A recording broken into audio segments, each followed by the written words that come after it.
Il y a très longtemps que tu essayes d'améliorer les résultats dans ton exploitation cunicole. Malheureusement, ça ne marche toujours pas.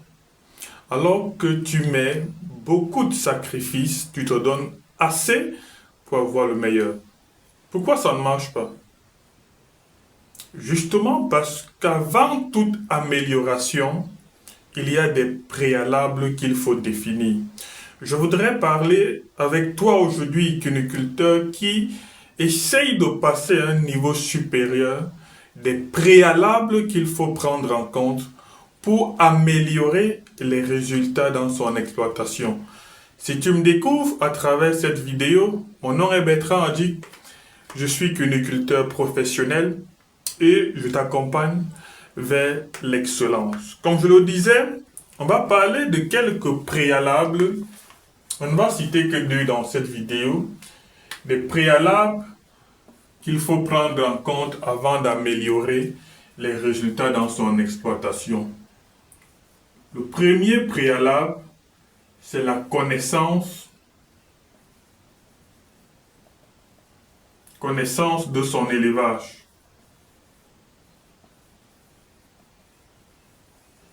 Alors, il m'arrive parfois en consultation de demander aux patients, entre guillemets, est-ce que vous connaissez même votre élevage? Et quelqu'un m'a dit un jour, mais Monsieur Eden, comment je ne connais pas mon élevage? C'est mon élevage. Et j'ai dit, parlez-moi de votre élevage. Il m'a cité le nombre de caches-mères, le nombre de mâles, le nombre de lapins qu'il a en engraissement, les difficultés qu'il a eues, qu'il rencontrait, et c'était tout. Je dis, mais vous n'avez pas parlé de votre élevage. La connaissance d'un élevage de lapins, ce sont les chiffres. Et ces chiffres sont issus de ce qu'on va appeler la GTE, la gestion technique et économique. Donc, quelle est la connaissance que vous avez, quelles sont les données techniques que vous avez sur votre élevage? Quelles sont les données économiques que vous avez sur votre élevage? Ce sont ces éléments qui vous permettent de définir l'amélioration. Sinon, qu'est-ce que vous voulez améliorer sur le plan technique? Qu'est-ce que vous voulez améliorer sur le plan économique? Il faut donc connaître son élevage pour pouvoir l'améliorer. Ça, c'est le premier préalable. On a pour habitude de réciter les données techniques de référence en cuniculture. C'est la base de la cuniculture. Les données techniques de référence de la cuniculture. Les données techniques. Elles sont en nombre de 10. C'est ce que mon collaborateur appelle souvent les 10 commandements de la cuniculture. C'est le socle même de la cuniculture. Je vais prendre 2 ou 3 exemples pour ne pas tirer la vidéo. On va par exemple prendre le taux de fécondité. On le définit à 80% dans un élevage.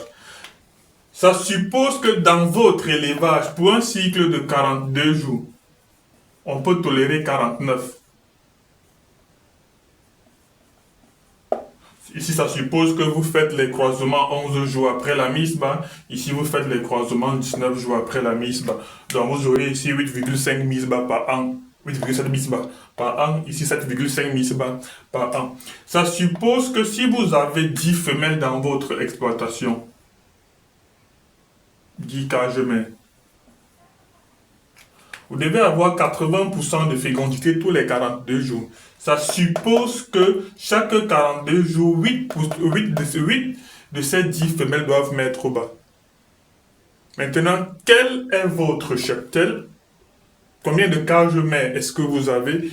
Et quel est votre taux de fécondité sur le temps? Sur un mois, sur un cycle, 2, 3, 4, sur 5 cycles. Quel est votre taux de fécondité sur les 5 derniers cycles? On va prendre un autre élément qui est la prolificité. Prolificité.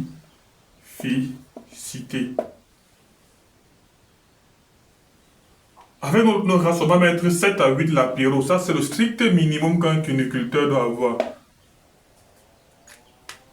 Ça suppose que si vous avez 8 femelles qui mettent bas tous les 42 jours, vous devez avoir 8, vous devez vous assortir à chaque cycle avec minimum 54 lapéros. Minimum 8 fois 7. C'est le strict minimum que vous devez produire chaque 42 jours. Est-ce que vous parvenez à le faire aujourd'hui? Donc ça, ce sont les données de votre élevage. On peut aller plus loin au taux de persistance. On peut prendre le taux de réforme.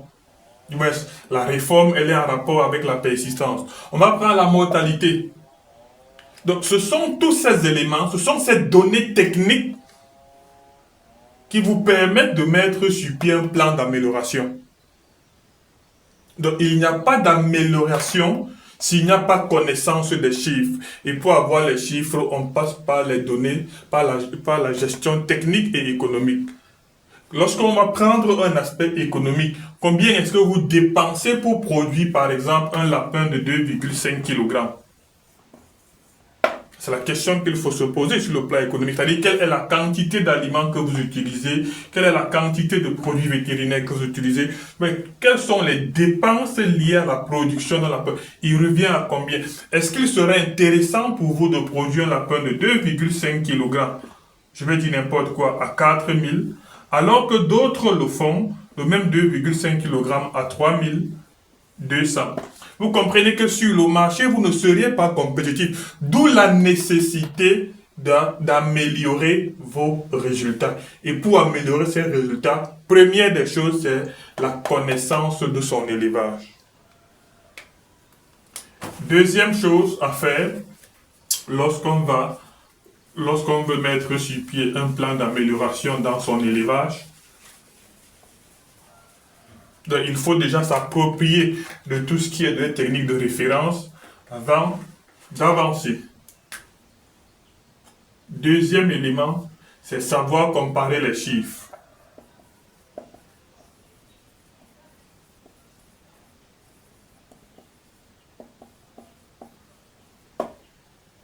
Savoir comparer les chiffres. Donc, il faut déjà faire la comparaison de vos chiffres avec la référence, premièrement.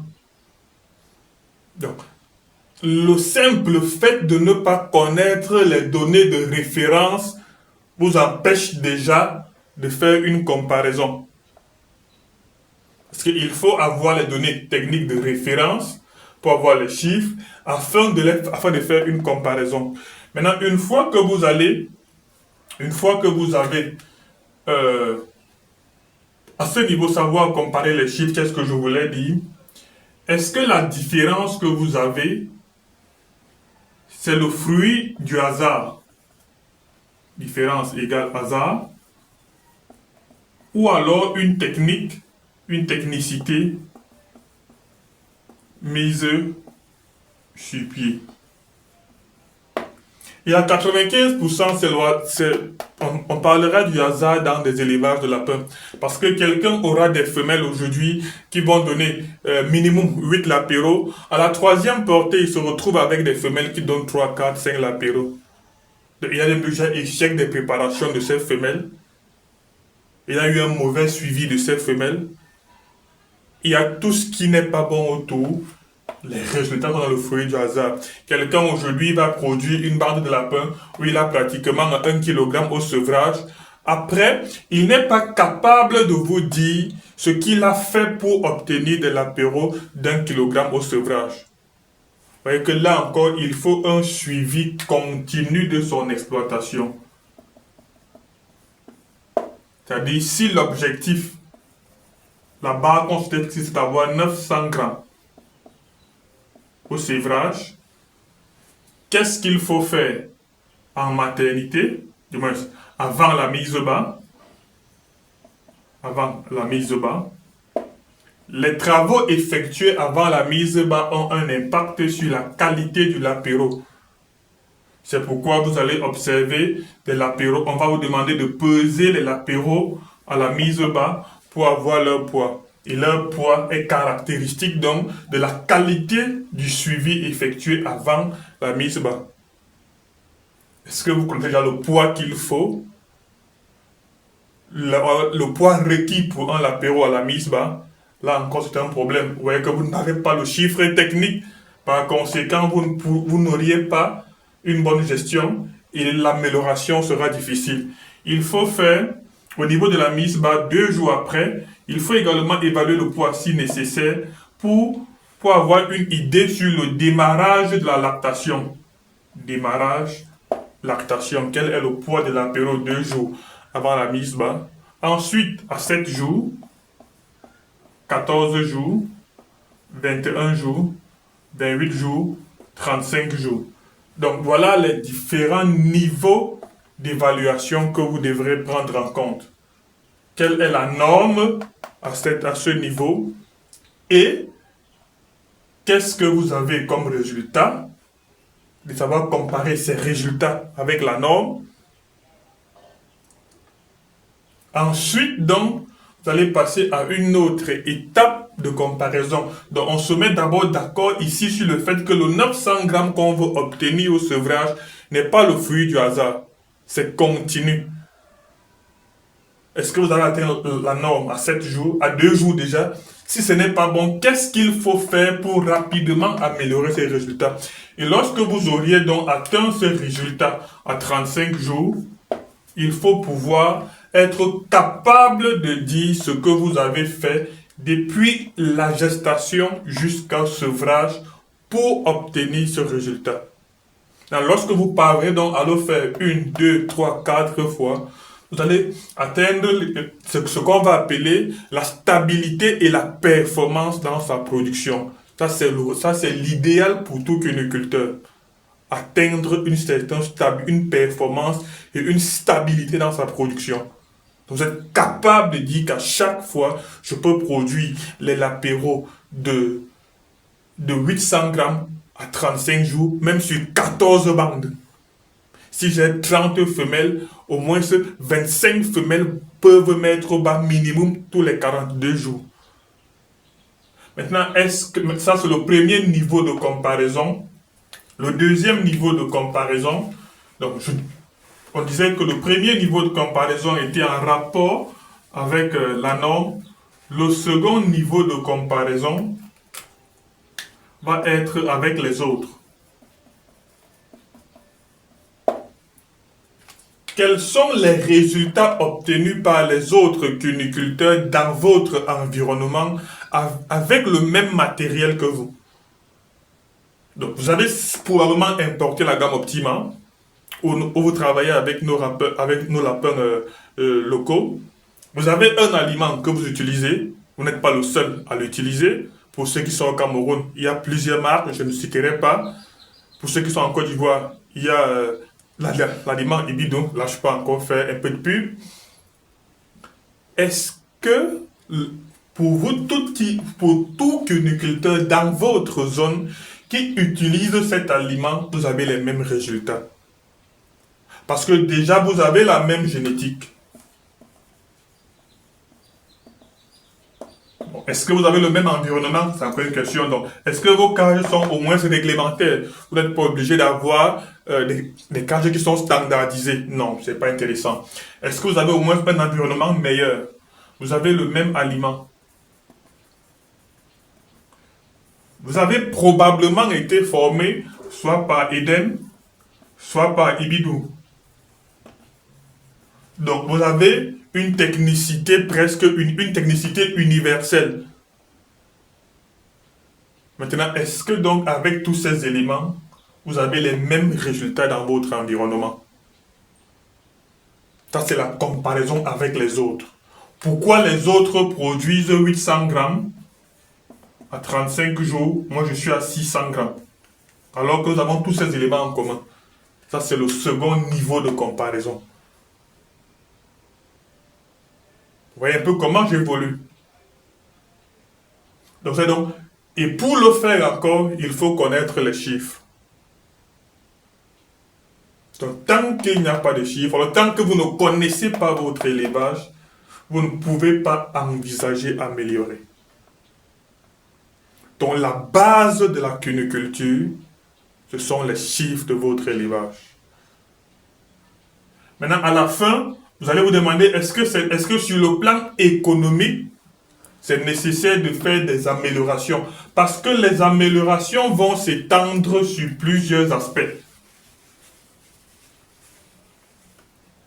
L'amélioration va s'étendre sur plusieurs aspects.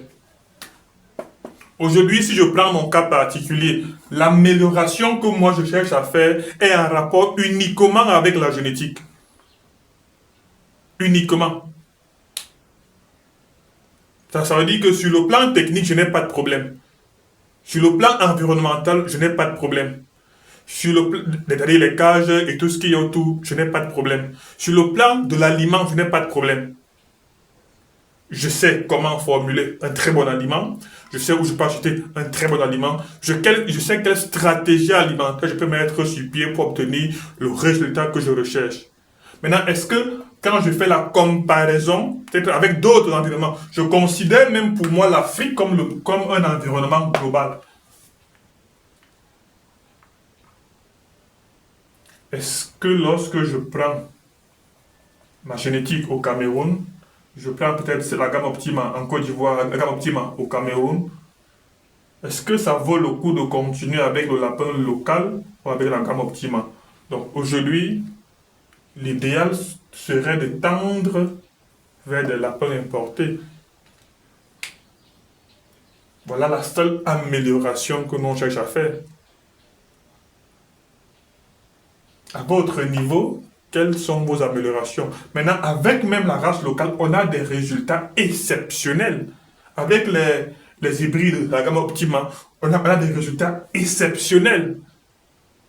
Mais il faut encore upgrade. Il faut encore aller au-delà.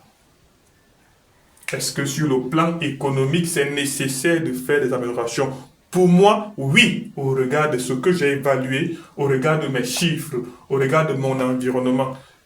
Maintenant, vous, où est-ce qu'il faut faire l'amélioration? Est-ce sur le plan technique? Est-ce sur le plan de la génétique? Est-ce sur le plan de l'environnement? Est-ce dans 90% des cas, tout le monde, si c'est un agriculteur, il faut carrément faire une restructuration. C'est-à-dire qu'il faut s'arrêter et redéfinir les nouvelles bases pour mieux faire la cuniculture. Donc, merci d'avoir suivi cette vidéo jusqu'à la fin. Nous restons disponibles pour vous accompagner afin d'améliorer vos résultats. Vous voyez que là, on n'a même pas parlé de ce qu'il faut faire pour améliorer. Là, ce ne sont que des préalables, le B.A.B.A. Maintenant, qu'est-ce qu'il faut donc faire pour améliorer ces résultats? Il faut déjà la connaissance de ces résultats. Donc, on va améliorer sur quel aspect? J'ai pris mon cas simple. L'amélioration va être uniquement génétique. Donc, aujourd'hui, il faut réfléchir comment importer des nouveaux reproducteurs. Simplement. À votre niveau, est-ce que vous avez la connaissance? Bref, merci de partager la vidéo pour qu'elle touche beaucoup de cuniculteurs afin qu'ils mettent sur pied des véritables plans de restructuration.